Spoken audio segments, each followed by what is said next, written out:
Welcome to NovoEDTalks, where we reveal real-world strategies and expert insights from learning and development professionals. In every episode, we chat with practitioners, course designers, learning strategists, and business leads. We hear about their experiences in the learning industry and predictions for the profession and the trends that they're seeing. But before we get started, a little bit about NovoEd. Founded at Stanford's Social Algorithms Lab in 2012, NovoEd is a people-centric, capability-building platform that combines social and collaborative learning to drive performance readiness at scale. Through cohort-based experiences centered around human interaction, NovoEd taps into collective wisdom, placing each learner at the center of perspective, application, and expertise. Large enterprises such as 3M, GE, Marriott International, and Nestle partner with NovoEd to accelerate their critical initiatives, reconnect teams, and achieve rapid alignment through learning that is felt, experienced, and swiftly transformed into impact. Now, let's meet our guest for today's episode. Hello, everyone, and welcome to the NovoEDTalks podcast, a space for training trailblazers to get real. My name is Melissa Fisk, and I'm the producer of the NovoEDTalks podcast. And today I am joined by Caroline Hanke, who is the SVP of People and Culture and Global Head of Organizational Growth and Health at SAP. Caroline oversees strategic workforce planning and global skills hub at SAP. Additionally, the unit is responsible for organizational design, people insights, health, safety, and well-being, and trends and innovations in the HR space for SAP. She has 2 decades of experience and held various leadership positions, including serving as the COO for the People and Operations Board area, as well as Chief of Staff for the SAP CEO and CHRO. With a global perspective gained from living and working in the US and Europe, her work has consistently driven positive change and supported business successes. Caroline, it is an absolute pleasure to have you on the NovoEDTalks podcast today. Thank you for joining. Thank you, Melissa. Thank you. Thank you for having me here. Awesome. Well, why don't you start by just kind of introducing yourself a little bit more? You've obviously had a ton of experience doing what you're doing, so we're very excited to hear from you. But yeah, talk a little bit more about your role and your company. Sure, I can do that. That was a lot of big words. My role. So maybe I can break it down a little bit. So head of organizational growth and health, this whole unit is actually a pretty new unit at SAP. It was founded now, it's been just a little bit over a year, so October of last year. And the idea was, you mentioned a couple of the individual units underneath, was to bring closer together our skills hub, which is a completely new organization, and I'll talk about that a little bit more, with our strategic workforce management team, but also connect topics, and you mentioned them, such as organizational design, health, safety, and well-being, which is a really big priority at SAP. And then also a smaller team, which is kind of like our trend scouting team, I would say, around trends and innovation. So trend scouting in the HR space. And the idea was really to connect those teams into one unit, because all of those topics in the end help us really drive our workforce transformation. Org design, the strategic workforce planning, the skills hub, meaning the transparency across SAP and its employees and their situation around skills, bringing that together to really create synergies and create one holistic view into what needs to be done at SAP to help our employees stay relevant, and thus the company stays successful. And that's what it's about. So it's a really, really exciting role. I moved into the role in October of last year when the team was founded. And now, I can't believe it's been over a year now. But you also mentioned I've been with SAP for very many years in different roles. So I always say I've really gained a broad business-related expertise in SAP and can now combine that with HR-specific topics, which is a huge benefit, of course, as we're looking at workforce transformation as a whole. Yeah, absolutely. And I love that you've officially combined all of these teams together. We have a lot of folks on this podcast even that talk about how, they're working more closely with these groups. So to make it like an official, hey, we're going to do this and we're all going to work together, I think is incredible and incredibly powerful for the company. Could you talk a little bit about, how or who these like individual teams are, or the people on these teams, and what are some of their challenges, or what are some of the challenges you face for getting everyone to kind of work together? I mean, we're a tech company, and I think we've realized not only in the recent couple of years, but more so, of course, with the age of AI. Of course, that is something relevant for all companies of all industries, but specifically in tech, of course, this was an eye-opening experience for us to say, hold on, this is going to be a huge transformational shift and impacts our whole workforce across SAP. How do we manage this? And it's simple questions such as, where in the company do we have AI skills? Because it's not something you can just pull from a job profile, right? Or from a degree. This is a very new topic. We couldn't answer those questions in a data-based way. So we really realized, okay, we're at a turning point here. If we want to keep our workforce relevant, if we want to ensure that we are already investing in the right, reskilling, if we're investing in the right learning for our employees, to really be able to succeed in this new era, we need to do things a little bit differently. And so that's when, we decided that we really need a central skills team. So a team that really has unified all the different skills taxonomies that we already had across SAP. And that is really now looking at across our roughly 110,000 employees to make sure that we understand, which skills do they have today? And where are potential skills gaps that we need to start looking at sooner than later, right? So that we can really prepare them for the future. And as you said, a lot of these external factors, the fact that skills are so rapidly changing, becoming so rapidly outdated, is of course one of the challenges we're dealing with, but also setting up organizational structures to adhere to that type of agility need is another thing that we're looking at.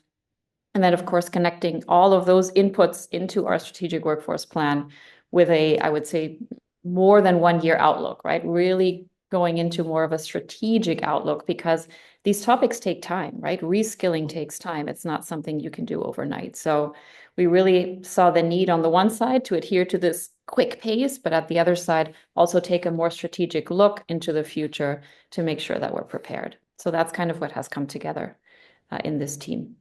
Yeah, absolutely. I mean, all of those things are things that everyone's trying to overcome right now, or like figure out, how do we handle this rapid change? How do we restructure? How do we, keep everyone adaptable and prepared? And we'll get deeper into some of those questions. But in general, how are you, working with these teams to kind of approach some of these challenges? Yeah. So I think the first thing that we're doing at SAP is, and this is even part of our HR strategy, is we want to be a skills-led organization by 2028. That is one of our key strategic pillars. And what does that mean? Right, to your point, that means that basically across our whole employee life cycle, if you will, from recruiting, right, to learning, to the way we hire.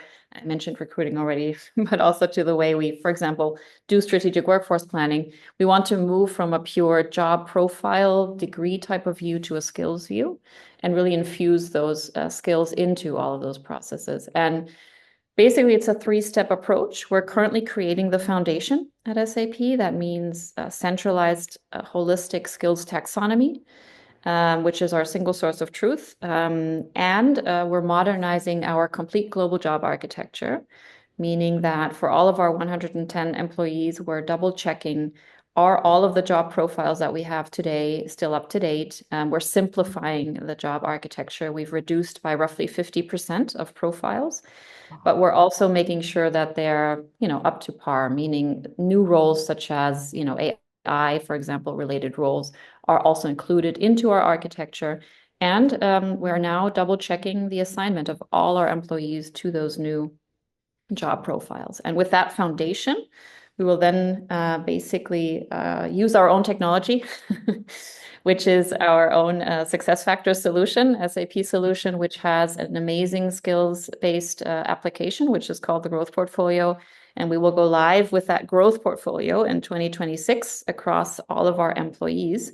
And this will be their one-stop shop, right, to basically maintain their skills, to assess their skills, and then to receive, for example, individualized learnings based on potential gaps, or even complete development plans, right? So AI-based recommendations for next jobs based on our internal job market and so on. That's what we understand with the term skills-led organization. And I'm super, super excited to be leading this endeavor. And of course, as you can imagine, it's not easy, right? I talk to a lot of our customers on a regular basis. It's a topic that is currently in everybody's mind and everybody's on the journey. But it's as you heard, right? It's a goal for 2028. So it's not something we believe we can succeed in overnight, but we are very optimistic that we'll take the big first step in 2026. Yeah, well, I was just going to say, you broke that down so beautifully and so simply and articulated it so well, but what that all means and all the work behind that sounds endless, so it does sound like quite the challenge, but I think that, you have such a clear focus and a clear path forward that's incredible. And I think something a lot of organizations are trying to wrap their head around, and just creating the blueprint and the roadmap is the hard part, not the hard part, but like a huge part of it, and knowing which way to go. So I think that's incredible. And that you have that goal for 2028 is awesome. You talked about some of the challenges of how everything is shifting so rapidly, and, the skill sets that people need is changing so quickly. How is your team ensuring that, your workforce will remain adaptable and prepared, and that you'll have the right kind of courses and learning for them in this kind of new structure that you just explained? Yeah, that's probably the biggest challenge of all, right? Really, because it is a bit of a predictive analysis that we're doing. I mean, and it's also very industry dependent. Although, of course, AI is a topic for, as I mentioned already before, for all industries. So we're looking at it from different angles. So first of all, we have basically a three, I would say, phased approach. The first one is external benchmarking. Yeah? So when we, for example, looked at our global job architecture, we did partner with a company called Lightcast to make sure that when we created our skills taxonomy, that it is benchmarked against what are other typical peers in the industry doing, et cetera. So external benchmark was the first, I would say, checkpoint to make sure, okay, our as is versus what's the external benchmark and how far are we apart and where do we need to adapt. The second thing is for each of our job profiles, and by the way, the skills that we have created in our central skills taxonomy are attached to the job profile. So the job profile is somewhat our proxy to assign skills to individual employees. And when we created those job profiles and we assigned the skills to the job profiles, we basically talked to I think it's over 100 business sponsors that we have defined per job profile. So let's take, for example, the job profile HR business partner. My boss, right? The chief people officer of SAP is the business sponsor for that job profile. So we would have gone to her. We would have said, okay, this is our current definition of the tasks. This is our current proposal for this assignment of skills. Would you agree? Is anything missing, right? So we really did that double check after the external benchmarking with the internal business sponsors. And then last but not least, we used AI. We used AI to already make a first assessment on how big will the AI impact on each of these job profiles potentially be, from a task level, right? So which of these tasks are potentially changing, which percentage as we move into the era of AI, to be able to already assess which of these job profiles will require, for example, more extensive reskilling, and to which extent and in which direction. And so these three steps really gave us a good understanding of where we need to prioritize certain activities, and gave us a good confidence, I would say. I mean, it's going to be a continuous process, obviously, but gave us a good confidence that the foundation we've now created is modern and really reflects where we need to go. Yeah, absolutely. Wow. Talking about work though, gosh, for all the different. Yeah, this is a small team. I just want to point that out in case someone's listening. That's incredible. Now you also mentioned, some of the biggest challenge, or one of the bigger challenges too, is, especially as you're kind of shifting into this skills-led organization, where are the skills gaps? How do you kind of assess and address where those are to make sure that everyone is staying agile?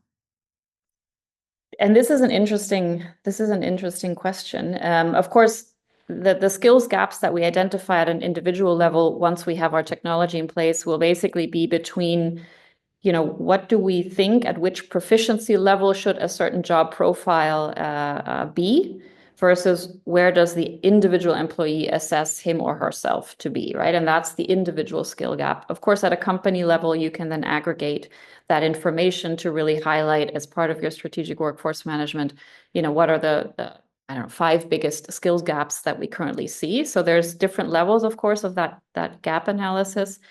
But I think what's really important is that we also understand, and I don't think I've figured it out yet. And I'm just saying we're in the process, but we really try to understand what are the relevant skills of the future. For example, with this knowledge that we now have around how AI is potentially going to change the workforce. And in the beginning, when we thought about this, you immediately jump to, okay, AI skills, engineers will require them because they need to develop AI. And that's where the focus should be. But we're now realizing more and more, first of all, there's different types of AI skills across, I would say, I'm going to call it the AI lifecycle, because as SAP, we need to be able to sell AI, right? We need to be able to identify AI use cases. So you need to have industry and process know-how. But you also need to have skills such as, AI ethics. Yeah, you need to have critical thinking, because you need to be able to a certain extent, at least, quality check some of the results that your AI is giving you in the beginning. So we opened our thinking to realize, oh, wow, it's not only the AI engineering skills that, of course, are also very important. It's all different types of skills, and many of them are focused more on what we would maybe historically have called kind of soft skills, right? So communication skills, critical thinking, business acumen, industry knowledge. And we're realizing that not all, AI relevant skills have the word AI in it. So a lot of these skills are maybe not the ones you think of right away. And so identifying what type of skills you need across all the different types of roles in the company to be successful in the era of AI is a much bigger endeavor than we originally thought. And we're still figuring it out, I would say. And we get questions, also from our CEO on a weekly basis, like, are we hiring the right skills? Are we hiring the right roles, right? And answering that question is not easy. Again, I don't think we figured it out fully, but I hope we're getting closer. Yeah, no, absolutely. I would say that's very much so, just from doing these interviews all throughout 2024 and all throughout 2025, and hearing how people are talking about AI and how they're approaching it and how they're thinking about integrating it. It is really kind of cool to see in real time, anecdotally, how people are working with that, and you mentioned like 2 things that I think will be critical, is the ethics, AI ethics, as we think about that a little bit more, and how, critical thinking skills around, do you have those to be able to understand if certain things are ethical or not ethical, or how that's going to shape out in the future, even with all of that. But then communication as well, I think, has become a really big one. It's almost like, as technology is advancing more, it's like, how do we still keep the people to people, human to human communication skill set has almost become more important, because it's going to be this thing that we kind of have to hold on to or integrate or help AI prompts or tools with, to keep that very at the core of it. So it's really great that you're thinking through all of that. And I think, that it speaks volumes to kind of where we're at with AI too, and where everyone is at. They're starting to ask the bigger questions of what are the real skill sets? It's not just another kind of tech tool that you take a course on and understand how to use. Exactly. It was interesting because I have a 15-year-old son, and I was at a forum recently, and someone asked me, so, what do you tell, I mean, as someone who's in that space and thinking about skills and so on, what skills are relevant for you in terms of the education of your son? And for the first time, I kind of thought about it, outside of my SAP corporate context. And what I realized is obviously I want him to gain all of these, as you just said, human to human relationships, especially with our younger generation. I mean, the screen time and all of that, I don't, it's Yes. crazy. So the human to human, the empathy, understanding, different perspectives. But in the end, they nailed me down. Like, you tell us the number one skill, and I basically came out with adaptability. Because I think if as a human, this is going to be the key differentiator, I think, between people who are successful and maybe less successful, is just being adaptable to what's next, the unknown. And that's becoming more and more of a quicker pace in terms of the change of direction. And if you can deal with that in a positive way, if it doesn't shake you to the core every time, then I think that's a huge skill to have. I mean, this is more now the private Caroline speaking, but I do think that that's going to be a key skill to have for the younger generation moving forward. Yeah, absolutely. It's almost like I can't remember the quote off the top of my head, but something about like 80% is better than perfect. Like 80% of the way there is better than perfect. Right. And I think that's, I struggle with that sometimes. Have to be like, no, like we just got to keep moving or like adapt or shift or do all of that. So yeah, I mean, well, yes, that's very applicable for your son. I think it speaks volumes to, what the workforce is going to need to keep at the forefront of their mind as well as we move through the next years, next decades. So, Yeah. you've been speaking a lot, Caroline, about technology, and obviously SAP is a tech company, and plays a huge role in how you're developing kind of this new approach to be a skills-led organization by 2028. But do you want to speak to like any other core aspects of the tech that you're using or the important role that it's playing in this development? Yeah. No, happy to. I think, of course, it plays a huge role because especially when we look at skills transparency, to make good decisions for the workforce, they need to be backed up by data. They need to be data driven. And by the way, data scientists as one of the job profiles, which is becoming more and more important, at least for SAP, but I think also for other companies, is key to have. I have a couple of amazing data scientists in my team as well, which maybe a couple of years ago wouldn't have been, the number one job profile to look for as part of this type of team. Now it's at the top of my list, right? Because A, they're not as common, and B, the data science piece of the work is becoming more and more relevant.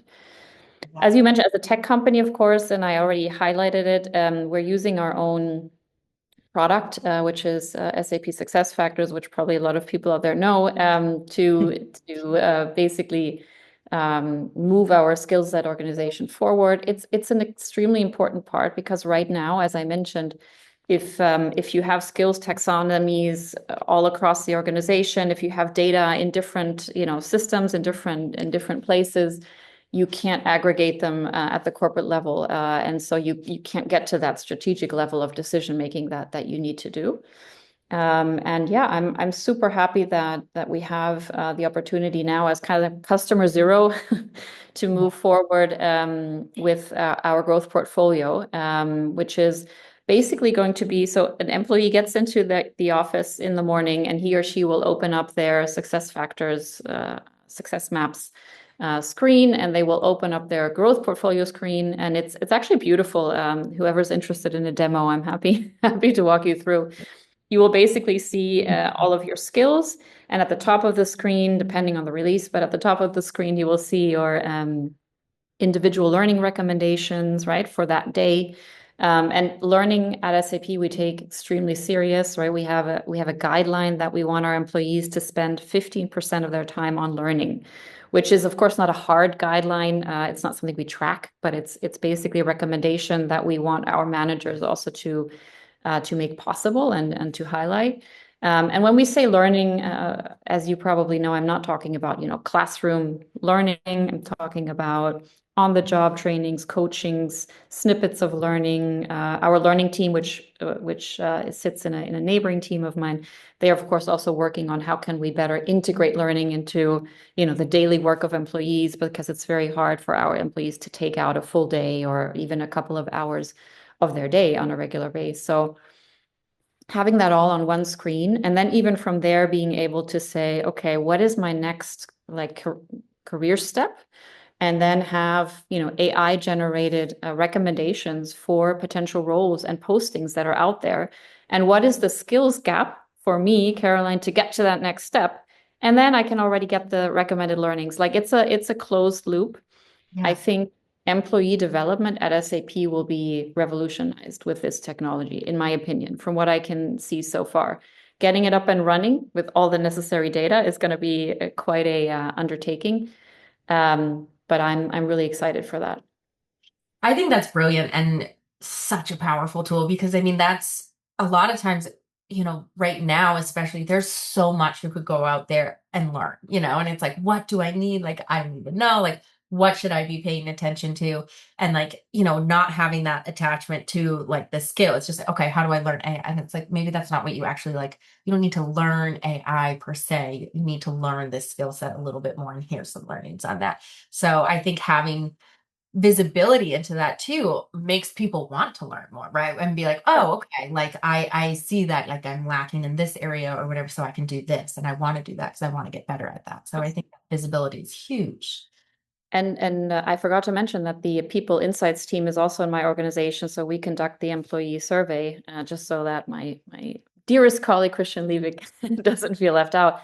Super important because what our employee survey tells us is exactly what you said. The reason why people are not getting to their 15% of learning, the reason for that is mainly because they feel overwhelmed with the amount of content that's out there. We do have a lot of content out there at SAP. And if it's not targeted, and if I don't know, is this learning really going to be useful to really move me forward? Is it somehow going to be, helpful with whatever next step I want to take? Then I think the hurdle to really investing time is so much higher. So this will definitely be a game changer when it comes to targeted learning. Absolutely. It's incredible.